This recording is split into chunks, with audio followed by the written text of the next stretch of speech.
What's up, folks? Welcome back to the channel. Boozer here. Thanks for dropping in. Today's video, we're going to be talking about this guy here, Keeper Wixmell. This is the champion that we've all voted on to come up with his kit. He is the upcoming fusion, and in this video, we're going to play test him and see if he's actually worth going for. So yeah, let's jump right into it. First of all, we're going to talk about his kit real quick, just in case you guys are unfamiliar. His A1 is a double hit. It is a 60% chance fully booked to provoke, and it is a 100% chance against a boss. This is really good against the Head of Decay that can be provoked. It's obviously very good, 100% chance. Also can work against obviously the Magma Dragon if you need a provoker there. He is neutral affinity against the Magma Dragon, so it will be fine. Obviously against Spirit affinity, the Head of Decay will be strong affinity, so keep that in mind when using him. His A2 is a 3-turn cooldown when fully booked, 100% chance to land decrease attack for 2 turns. It also increases the duration of all ally buffs, and then it increases the value of all shields on all allies. The value of each shield is increased proportional to the total number of buffs which had their duration increased. So we don't know how much each buff is worth, but we'll check it out in this video. It looks like a pretty standard A2, to be honest. Decrease attack on a 3-turn cooldown with a increased buff duration and then an increased shield. Seems fine. Luckily, he can place shields in his kit. So his A3, this is kind of the move that he is probably most curious or most interesting about him.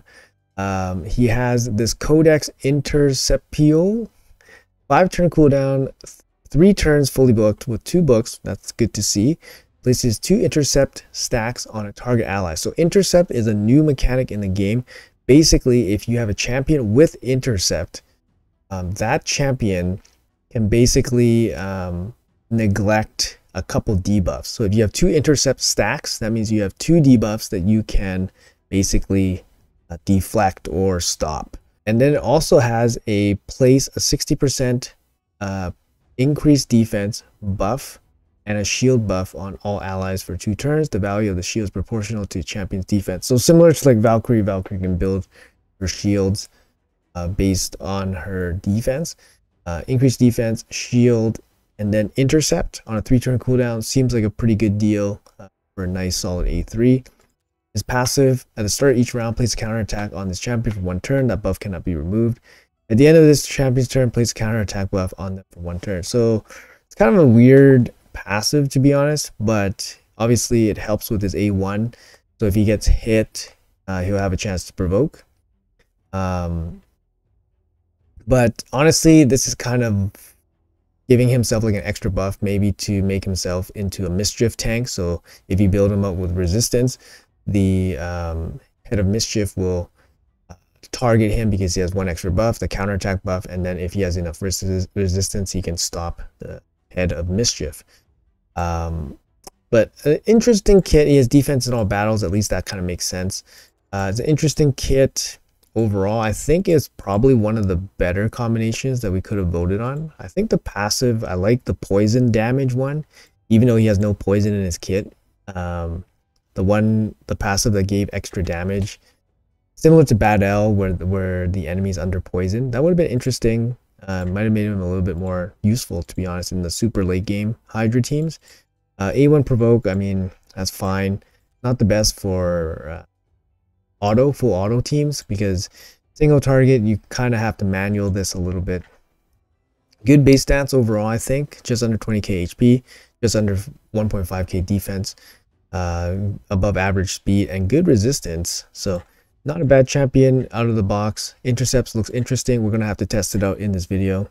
All right, so actually let's take a quick look at the Wixwell that I put together. This is the Wixwell that I put together. I basically put him in regen, made him 250 speed just so he can handle basically most content. I gave him resistance to handle most tiers of Hydra, and I gave him enough accuracy to land his debuffs. And this build should be good to handle basically any dungeon. For example, I have him in regen. I gave him a blood shield accessory so that he can basically guarantee the mischief attack will be coming to him. And yeah, so I think this is a pretty consistent build. It's fully booked, of course. He definitely needs to be fully booked to get maximum value from all his debuffs and obviously his cooldowns here. Very, very important. Masteries, I actually went with just pretty standard War Master masteries, so you can pitch in some damage. I went with Lasting Gifts, so you can get extra duration on all his buffs. Went with extra shield, or shield size. A little bit of accuracy here, a little bit of stats, and then a little bit of increased duration on his attack down. Offense tree, nothing too crazy. War Master for offense, see if he can actually pitch in. He does have counterattack, so the counterattack might chip in a little bit for the War Master damage. But yeah, let's check him out in some content here that I did some testing on. I think for general wave content, he's going to be pretty okay. Just because he does have some protection, but because of his passive with counterattack, it actually makes all wave content very slow. So maybe he can help you get through some of the wave content, but he's going to be generally a very slow dungeon crawling champion. Yeah, so the one thing I wanted to test was the Enfeeable debuff that the Shogun places on everyone.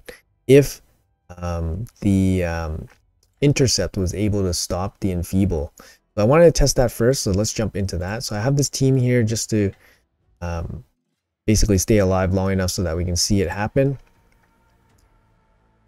Let's see, so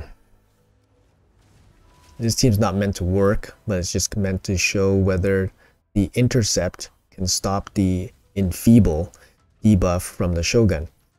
It's actually kind of interesting. There's the Enfeeble debuff. Enfeeble buff in action there. So you see it right here, this little head thing. This little head. Or sorry, it's a helmet. Let's see if the Shogun will place Enfeeble. So you see Enfeeble right now, 1 turn. And there it is. Intercept, still 2 stacks. Enfeeble, 3 stacks. So the Intercept buff could not block Enfeeble from the Shogun. So that's pretty definitive proof here. Don't need any more clarification there. Alright guys, so let's run him in Hydra. I got this hard Hydra team here. We want to test a couple of things. Whether the Enfeeble can block the fear from the Head of Torment. That would be interesting to know. And also just how he generally performs in this setup. So yeah, let's jump right into it. Get this run going. So let's see, do I want to, I'm going to manual the first little bit here, at least a little bit. So we don't have the Head of Torment here, so let's see how good his provoke is. Okay, so his provoke's very good because it is 100%, of course. So let's play this manual a little bit here. All right, so we do have the Intercept stack here. So let's put it on, I mean, I guess we can put it on himself, so we guarantee that he is the mischief tank. So let's put it on himself. Yes, that works. He has it on himself.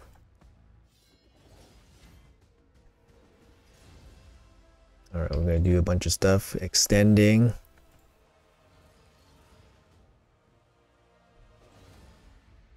Right. All right, good. There you go. Resist. So he can be a mischief tank, obviously. Let's see how good his Tempest of Knowledge, attack all enemies, places decrease attack and then increase duration of all your buffs, and then increase the value of all your shields on all allies based on the number of buffs that had their duration increase. So you can see here, like most of our champions have tons of buffs. You see this, tons and tons of buffs. Wixwell himself has 2, 4, 6, 8 buffs right now. All right, so let's see how big his shield gets. See that? The grows. Honestly, it doesn't look like it grew a lot. It doesn't look like there was a lot of growth.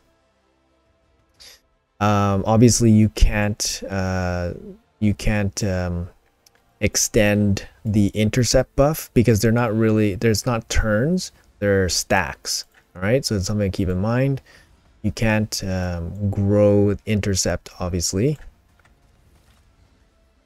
All right, let's look for the Head of Torment so we can try try some things against him. Yeah, provoke's very solid from him. I mean, he's going to be a great provoker, but I'm manualing this fight right now, so I think most people, you know, might be, you know, a little bit discouraged by having to do that.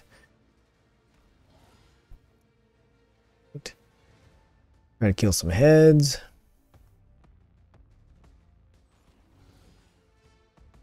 Okay.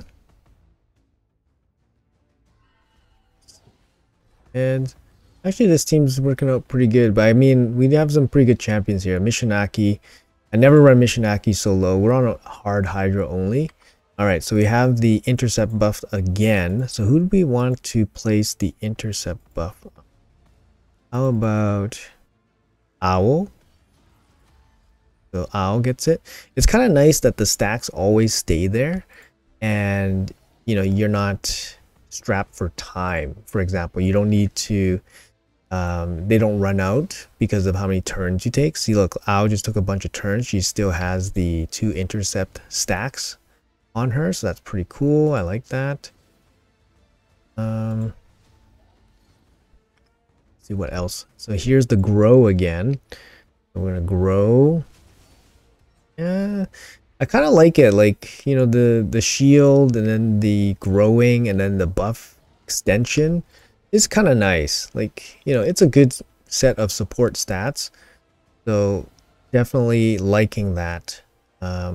See here, like, we got some pretty, you know, juicy stats, juicy shields, juicy protection, so it's not bad. It's definitely not bad. Let's see, like, we, you know, we're trying to gauge what else he can do here, how good his intercept protection is. So the Owl still has the 2 stacks on him. I mean, eventually he probably could place all the stacks on everybody. Let's see here. Hopefully one of these will pop up the Head of Torment so that we can do some more testing. So here we're going to put the Intercept book. Let's put him on Razovarg. Not. Right. Still looking for the Head of Torment.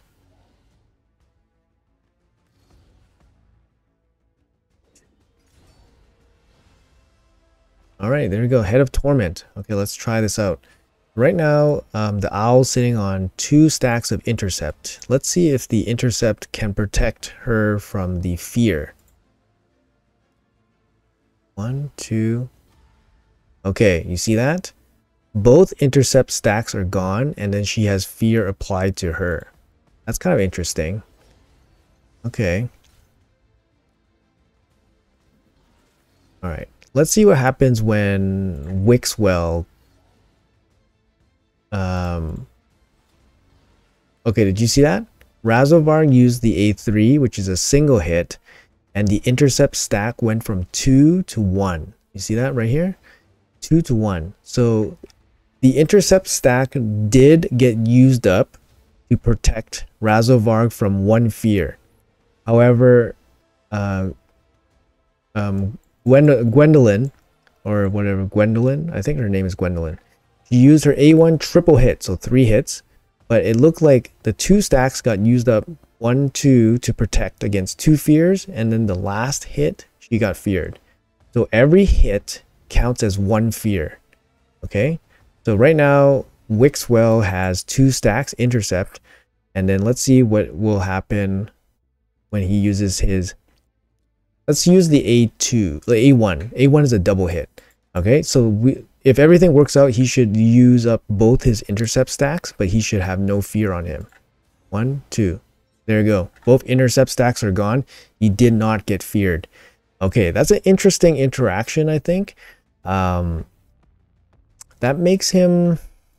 I mean, I think that makes him okay. I think that makes him fine.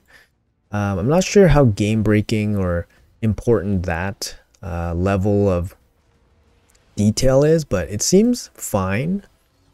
Seems fine. It doesn't devalue him in any way. But it's kind of cool that the Intercept stacks can stop the fear, because the fear is, you know, the fear is what? Irresistible, right? He has irresistible fear. Fear debuff.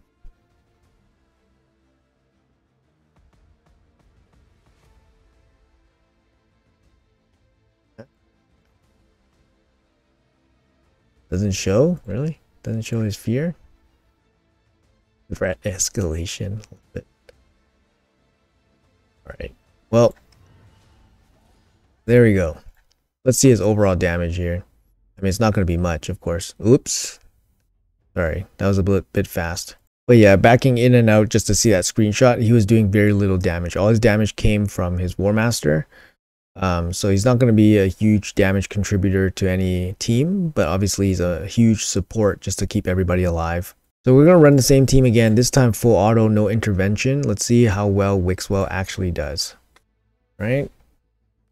So obviously the ally attack really helps, so Wixwell does get the provoke off. 100% chance to land provoke against the Hydras, that's really nice. He opens with the A2, which is really weird because he's trying to grow shield but has no shield to grow. I guess he prioritized the attack down. And his intercept looks like he prioritizes the leader in the team. So maybe team order is prioritized. So he put the intercept on Razovar, which is team leader. Let's see where he puts the second intercept. Would it be second in team order here? Be interesting to know, actually.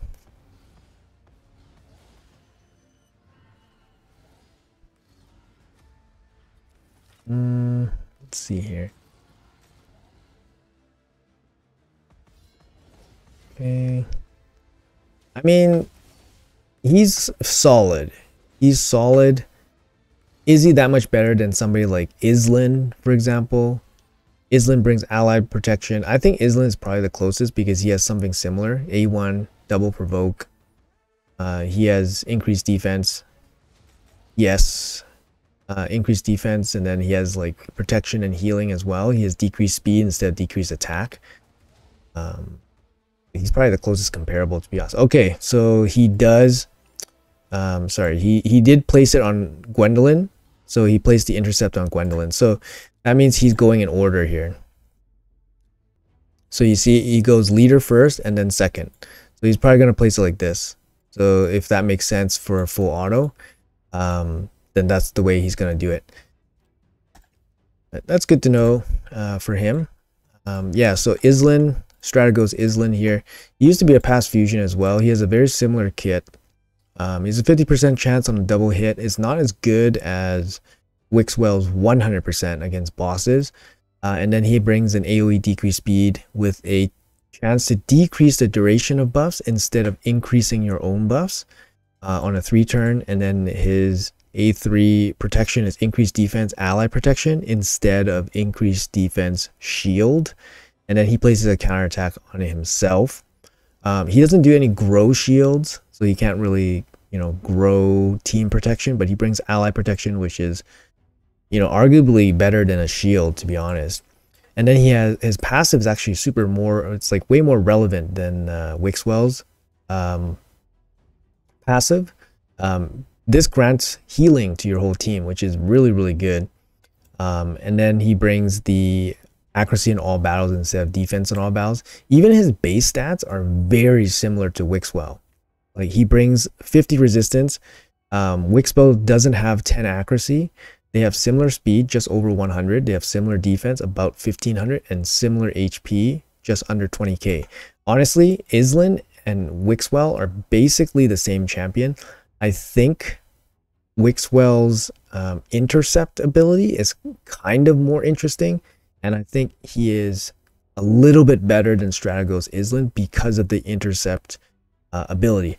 I like that it doesn't expire unless it gets used up, which is really, really good. That means potentially you could have a whole team with intercept. We kind of tested like the intercept mechanic a little bit on how it works.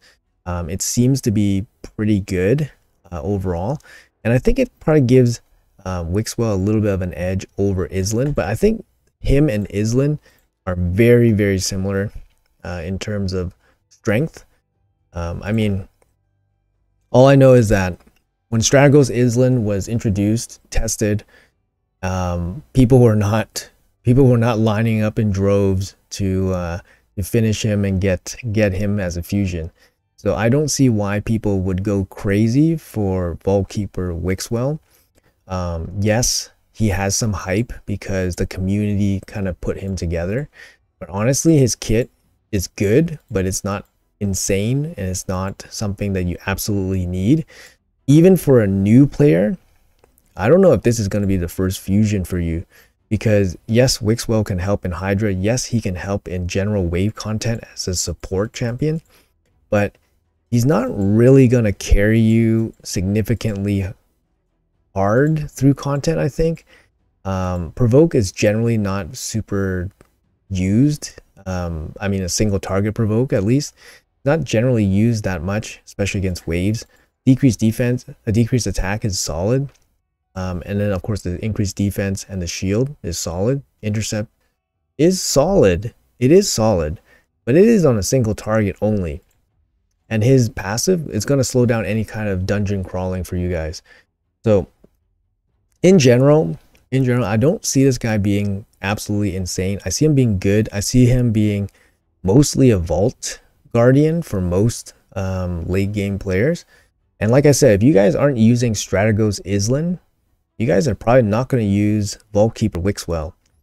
So that's going to be my general opinion on him. I think due to the playtest that we put him through, I think the results are kind of okayish, but it's nothing that, you know, it's nothing too exclusive to him that makes him shine or makes him too significantly better than a lot of other options out there. So anyways, guys, that's going to be it for the video. Let me know what you guys think about my playtest of Keeper Wixmell. Let me know if you guys are going for the fusion, and let me know ultimately what you guys think about this champion. I've been reading things like he's overhyped, he's not good, you know, he's a must get, you know, it's pretty all over the place, to be honest. Personally, I think he's somewhere in the middle. I think most people don't need him, and even early players really don't need him, but he's a good champion. So anyways, guys, let me know in the comments below what you guys think. Thanks for watching as always, and I'll see you guys in the next video.